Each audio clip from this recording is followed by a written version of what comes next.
আসসালামু আলাইকুম রহমতুল্লাহ। আমাদের পোটাইল এলাকার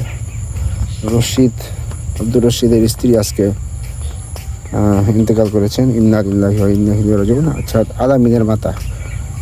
যাই হোক, মৃত্যু তো আসলে সবার সুনিশ্চিত। তো এটা আমরা যতই ভুলে যাই, কিন্তু ভুলে গেলে চলবে না। সেখানে আমাকে যেতেই হবে, আপনাকে আমাকে সবার।